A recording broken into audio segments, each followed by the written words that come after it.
রাষ্ট্রদ্রোহ মামলায় কারাগারে থাকা বাংলাদেশ সম্মিলিত সনাতনী জাগরণ জোটের মুখপাত্র চিন্ময় কৃষ্ণ দাসের জামিন শুনানি হওয়ার কথা ছিল বৃহস্পতিবার ২ জানুয়ারি। অথচ তার আইনজীবী রবীন্দ্র ঘোষ এখনও ভারতে। হৃদজনিত সমস্যা নিয়ে তিনি কলকাতার একটি হাসপাতালে ভর্তি থাকার কারণে নির্ধারিত দিনে শুনানিতে অংশগ্রহণ করতে পারছেন না।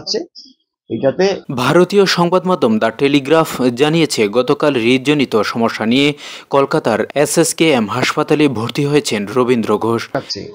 বিশেষ করে এর আগে দেশটির একাধিক সংবাদ মাধ্যমকে দেয়া সাক্ষাৎকারে এ আইনজীবী বলেছিলেন, চিন্ময়ের জন্য আইনি লড়াই করতে ২ জানুয়ারির আগেই দেশে ফিরবেন। বেআইনিভাবে জেলখানা রাখা হয়েছে, আমার ফাইট করা উচিত। পশ্চিমবঙ্গের ব্যারাকপুরে ছেলের সঙ্গে থাকছিলেন তিনি। সেখানে তিনি চিকিৎসার জন্যই গিয়েছিলেন। তবে এতদিন বাড়িতে থাকলেও জামিন শুনানির ২ দিন আগে হাসপাতালে ভর্তি হতে হয়েছে তাকে। হাসপাতালে থাকায় কবে তিনি দেশে ফিরবেন তার কোনো নিশ্চয়তা নেই। কিন্তু আমি শেষ লড়াইটা করে যাব বলছি। হাসপাতালে ভর্তি হওয়ার আগে গতকাল পশ্চিমবঙ্গের ক্ষমতাসীন তৃণমূল কংগ্রেসের কুণাল ঘোষের সঙ্গে বৈঠক করেন রবীন্দ্র ঘোষ।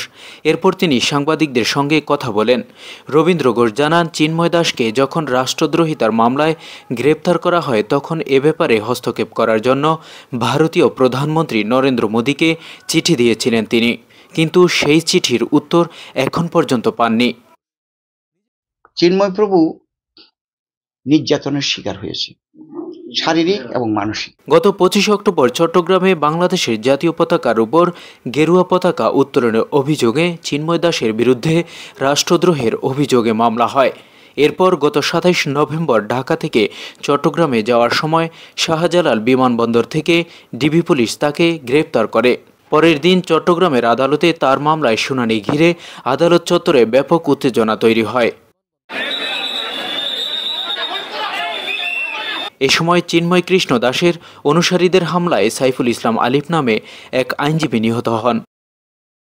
আগামীকাল চট্টগ্রাম মহানগর দায়রা জজ আদালতেই তার জামিন শুনানি হওয়ার কথা আছে।